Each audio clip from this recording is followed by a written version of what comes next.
Welcome to At the Coach's Table Live. I'm executive coach and leadership psychology expert Phyllis Reagan. I'm a former studio exec turned high impact coach, and I help leaders, executives, creatives, athletes out of the entertainment, media, creative industries. I'm helping them improve their confidence, clarity, influence, so they can have the impact that they desire. Today I'm going to talk about how to use one particular brain hack to help you improve your procrastination. So if you're here today, I imagine you're probably challenged in this area. I'm going to talk to you about something that's going to really help you move past procrastination. My clients, when they show up with procrastination as an issue, they typically think it's something that they're doing wrong or something that's wrong with them. So they may say things like, I'm lazy, or I don't have enough motivation. They come to coaching hoping that I have this one magical organizational hack that's going to help them get organized and beat procrastination. Well, that's really not it at all. So that's not what we're going to talk about today. We're going to talk about, first of all, what's happening in your brain when you experience procrastination and how you can use your brain to help move you away from procrastination. I recently had a client, she's a creative director at a major network, and she came to me because she really finds that she freezes around some of the most important aspects of her work. And that's really where she has to put together these pitch decks. And whenever it's time for her to do this, she can't seem to do it. It's not until the last minute with intense pressure, and she's probably not putting out the best of what she could, but she gets it done.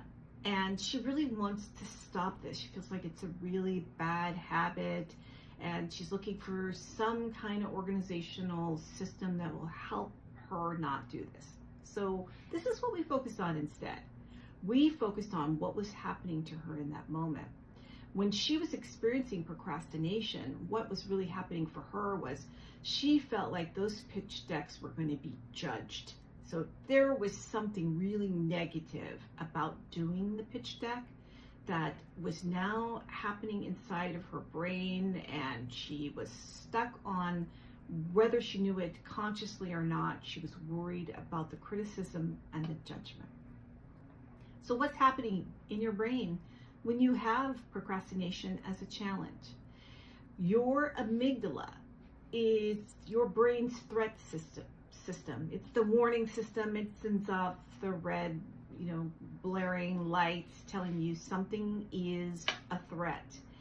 When you're doing a task or a project or something maybe you haven't actually tried before, your brain is scanning for threats, not opportunities.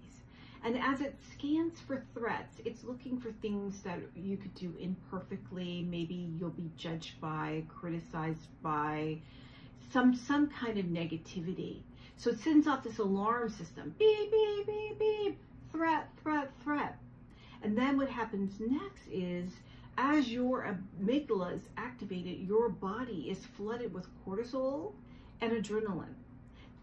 These are the same brain chemicals that tell your body to run, literally, physically run.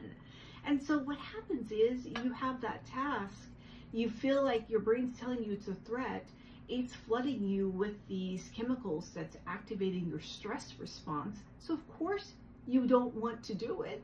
Of course you back away from it. It is you literally running away from it. So that's what we want to turn off, because we want your prefrontal cortex, where your logic and your planning takes place and your focus and flow is going to happen from there. We want that back online. Here's how you actually get your brain to get back online. Here's the brain hack to beat procrastination, and it's called the 5-minute activation hack. So I'm going to go through the different steps to make this happen. Step 1 for you is you're going to label the resistance that you're feeling. This is called affect labeling. I've talked about it in other videos.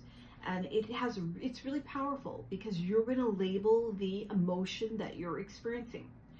So you will be saying things to yourself like, this is my brain feeling fear, not me being lazy.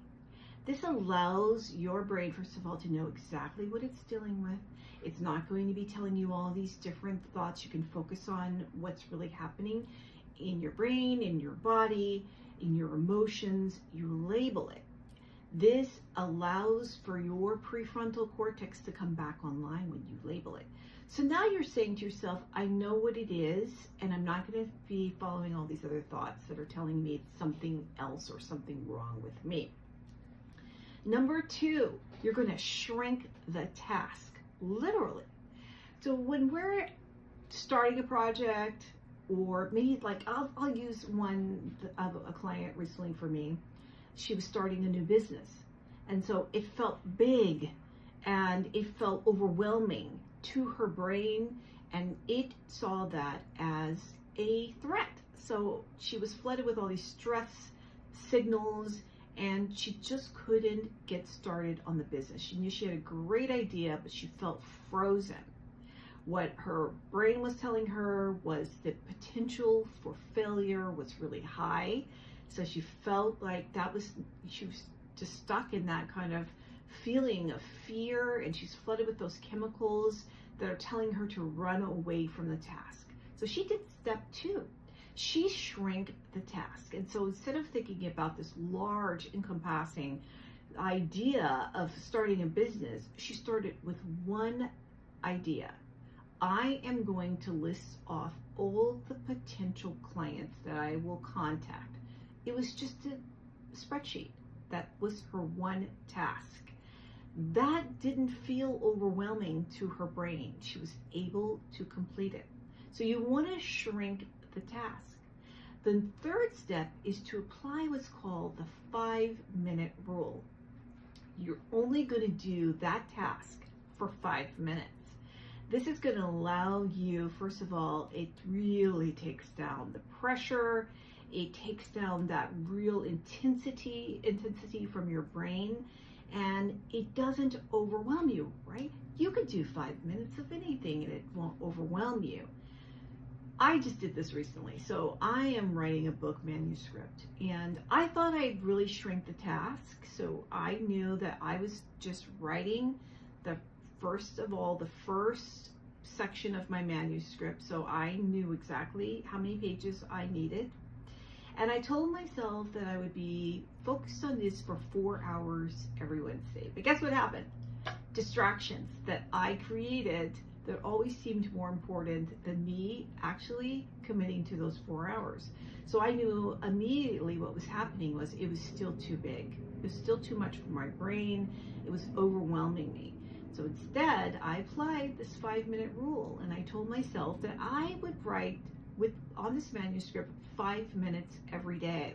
That's exactly what I did. But guess what happened? 5 minutes felt very rewarding, by the way, to my brain. So it helps your reward system in your brain. It tells you like you're doing something great, and it sends and floods all these wonderful chemicals in your body that makes you feel great. It's those dopamine hits, and you're experiencing it. So now you're rewriting the script, which is what I was doing. So I rewrote the script about my manuscript, and the 5 minutes felt great. And what happened is naturally I went past 5 minutes. Not always, and maybe not always by great amounts. Sometimes I might have extended it by 10 minutes. Other times I looked up and I was really in the focus, in flow, and I had written 4 hours. What was happening? My prefrontal cortex was definitely back online. I was flooded with the dopamine. I was feeling good, and I was focused and in my flow again. Step 4 is you want to now reward the start, not the finish. Okay, so all you high achievers, this is for you. You often are looking at the finish as a reward. In fact, A lot of high achievers have this terrible habit of, even when they get to the final outcome, so they reach their goal, they move the goalposts. So they really never ever experience this good feeling of completion. It's always moving it. But even if that's not you, you don't want to focus on the completion. You want to focus on rewarding yourself for starting it, for just beginning to activate, right? To activate the task, to do that one thing that you've shrunk it down to. What this looks like is just pausing and you telling yourself, great job on that start. Sounds simple, maybe sounds silly. It's exactly what your brain needs to know. It's now rewriting that you are safe and you're successful. You can start equals safe and successful. So just starting now. So it's not about motivation, it's about momentum. So you want to make sure you build in that recognizing you completed it. So for my client, she started her pitch deck. She shrank down the task and told herself she would write just 3 slides for 5 minutes. She would begin these slides, and she did. She went longer than 5 minutes. She actually completed the 3 slides, and just for the start of it, after 5 minutes of that first part of the process, she had her smartphone set for 5 minutes. It went off. She realized she was in the flow, but before she continued, she praised herself and said, great job starting it. And that was just flooding her with these feel-good chemicals. So that's what you're going to be doing. So let's go over it again. You're going to, number 1, so this is how you're going to use your brain to hack procrastination. Number 1, you're going to name it. What is it that you're actually experiencing? So you're going to say things like, my brain feels threatened. It is not laziness. Number 2, you're then going to shrink the task so it's not so overwhelming. Number 3, you're going to set just for 5 minutes. And number 4, you're going to reward the start, not the end. All right, if you like these kind of talks where it's something that you can immediately walk away and apply, just join me live on Wednesdays, Fridays, and Saturdays. Wednesdays, I'm talking about everything that has to do with neuroscience to get your brain back online if you're having issues like around procrastination, perfectionism, maybe it's imposter syndrome and self-doubt. We'll be talking about those topics. On Fridays, I'm really focused on your leadership development. So I'm going to be talking about decision making, micromanaging, giving feedback, going past the fear of feedback, all the things that are going to strengthen you as a leader. And then on Saturdays, I'm talking about your well-being. The whole person shows up to work. We want to make sure you're feeling good, really centered, feeling grounded. So I'll be focusing on those topics that support you. All right. If you're looking for what's ahead, go ahead and go to my website, phyllisreagin, REAGIN.com. Go to the live events tab and you'll find the November calendar there. You can download it and know what's ahead. I look forward to seeing you on Friday and possibly Saturday. Thanks for joining me. If you have any questions or you want any more support around coaching, go to my website, phyllisreagin.com, and you can find out all the ways that you can actually work with me.